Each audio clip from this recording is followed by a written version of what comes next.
മനസ്സിലാക്കുന്നത് Arif Muhammad Khan Z+ security ഉള്ള ആളാണെന്നാണ്. സാധാരണഗതിയിൽ Z+ സെക്യൂരിറ്റി ഉള്ള ഒരു VIP കടന്നു പോകുമ്പോൾ ആ വാഹനത്തിന്റെ പരിസരത്ത് പോലും മാധ്യമങ്ങൾക്ക് പോലും എത്താൻ കഴിയില്ല. മനോരമയിലെ ചാനൽ അവതാരമായിട്ടുള്ള നിഷ പുരുഷോത്തമൻ ആ കോട്ട് ഊരി വെച്ചിട്ട് ഒരു ഖദറും എടുത്തിട്ടുകൊണ്ട് നാളെ മഹിളാ കോൺഗ്രസിന്റെ അംഗത്വമെടുത്ത് അതിന്റെ പ്രചരണത്തിന് പൊയ്ക്കൂടെ? ഉളുപ്പില്ലാത്ത വർത്തമാനം ചാനൽ ജഡ്ജി എന്നുള്ള നിലയ്ക്കിരുന്ന് പറയും. ഗവർണറെ ന്യായീകരിക്കാനാണ് ഇന്നലെ മനോരമ ചാനൽ ഫ്ലോറിൽ ഇരുന്നു കൊണ്ട് Z+ കാറ്റഗറിയെക്കുറിച്ച് വലിയ ക്ലാസ് എടുക്കുകയാണ്. Z+ കാറ്റഗറിയെ സംബന്ധിച്ച് ഞാൻ മനസ്സിലാക്കിയിടത്തോളമുള്ള വിശദീകരണം കേട്ട് കഴിഞ്ഞാൽ അത് ചിലർക്ക് മാത്രം അവകാശപ്പെട്ടതാണ്.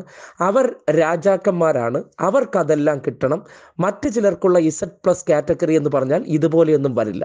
അവിടെ ഷൂ എറിഞ്ഞാലും അവിടെ ഫ്ലൈറ്റിനകത്ത് കയറി പ്രതിഷേധിച്ചാലും അതെല്ലാം പ്രതിഷേധം. ഇത് അങ്ങനെയല്ല. ഇത് ഗവർണർ മഹാരാജാവായതുകൊണ്ട് ഇങ്ങനത്തെ പ്രതിഷേധമൊക്കെ കാണിക്കാമോ? ചക്രവർത്തിയുടെ അടുത്ത് കുമ്പിട്ട് നിൽക്കണ്ടേ? അങ്ങനെ ചെയ്യുന്നത് ശരിയാണോ? ഇതൊക്കെയാണ് സംശയമായി ഉന്നയിച്ചത്. കേട്ടാൽ കൈയില്ലാത്തവൻ അവിടെ ഒരു മടലും കെട്ടിവെച്ച് വന്ന് ചാമ്പിപ്പോവും. അതായിരുന്നു ചോദ്യത്തിന്റെ ഒരു രീതി.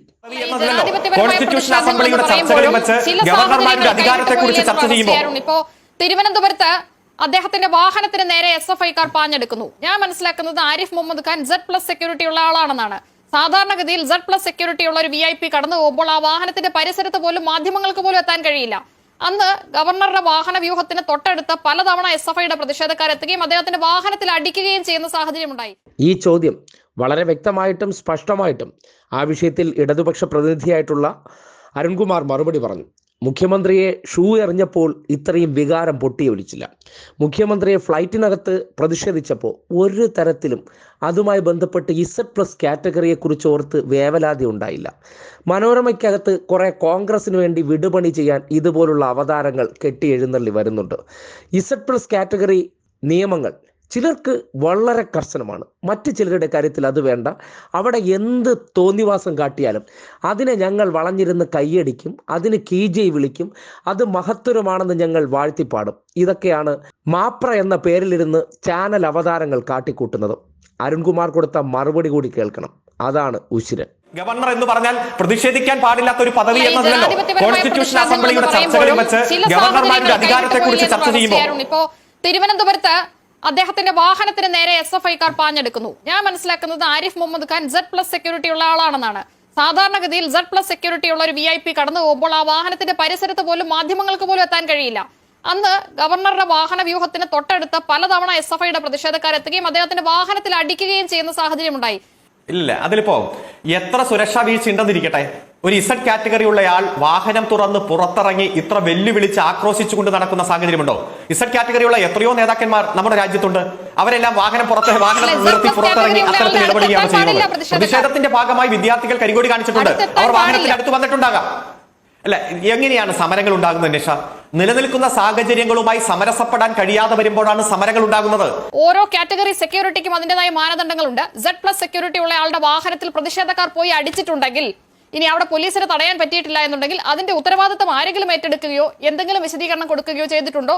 ആർക്കെങ്കിലും ഉദ്യോഗസ്ഥന്മാർക്കെതിരെ അക്കാര്യത്തിൽ നടപടി ഉണ്ടായിട്ടുണ്ടോ? ഇല്ല, Z കാറ്റഗറി ഉള്ള ആള് തന്നെയാണ് കേരളത്തിന്റെ മുഖ്യമന്ത്രി. കേരളത്തിന്റെ മുഖ്യമന്ത്രി യാത്ര ചെയ്ത വിമാനത്തിൽ കയറി പ്രതിഷേധിച്ചപ്പോ ഇത്തരം ചോദ്യങ്ങളൊന്നും തിരിച്ചു ചോദിച്ചില്ലല്ലോ. പ്രതിഷേധക്കാർ ആ പ്രതിഷേധത്തിന്റെ മാർഗം അവരാണ് തീരുമാനിക്കുന്നത്. അപ്പോൾ ആ പ്രതിഷേധത്തിന്റെ ഭാഗമായി പ്രതിഷേധം അവർ സംഘടിപ്പിക്കുമ്പോൾ ആ സുരക്ഷാ ഉദ്യോഗസ്ഥന്മാർ വേണ്ടപ്പെട്ട സുരക്ഷ ഉറപ്പുവരുത്തേണ്ട അവരുടെ കടമയാണ്. സുരക്ഷ അത് ഗവർണറെ കരിങ്കൊടി കാണിച്ച കുട്ടികൾ എത്ര ദിവസമാണ് ജയിലിൽ കിടന്നത്?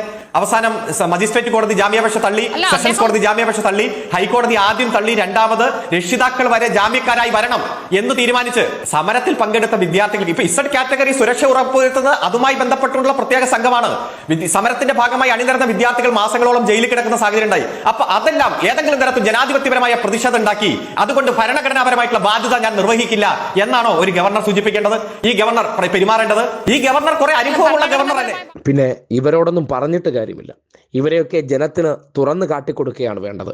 പാൻഖാൻ ഫാൻസ്, വിശ്വഗുരു ഫാൻസ് തുടങ്ങിയ വിശേഷണങ്ങളാണ് ഇവർക്ക് ചേരുന്നത്. എന്നിട്ട് അടിമകളായിട്ട് പാദസേവകരായിട്ട് ഫ്ലോറിനകത്തിരുന്നു കൊണ്ട് ഇടതുപക്ഷത്തിന് സ്റ്റഡി ക്ലാസ് എടുക്കാൻ വരും, യാതൊരു വകതിരിവുമില്ലാതെ. ഇത്തരം പാഴ്മരങ്ങൾ മാപ്ര മേഖലയിൽ ഉള്ളിടത്തോളം കാലം ഈ ഒരു സംവിധാനം ഇന്ന് നിൽക്കുന്നതിനേക്കാൾ കൂടുതൽ അധപ്പതിക്കാൻ പോവുകയാണ്. അതായത് ഭൂമിയോളമല്ല, ചിലപ്പോൾ അത് പിളർന്ന് അതിൻ്റെ ഉള്ളിലേക്ക് അതിൻ്റെ നിലവാരം കൊണ്ട് താഴ്ന്നു പോയാലും അത്ഭുതപ്പെടാനില്ല. കാര്യം നയിക്കുന്നവരുടെ കോണത്തിനനുസരിച്ചിരിക്കുമല്ലോ അതിൻ്റെ പോക്ക്.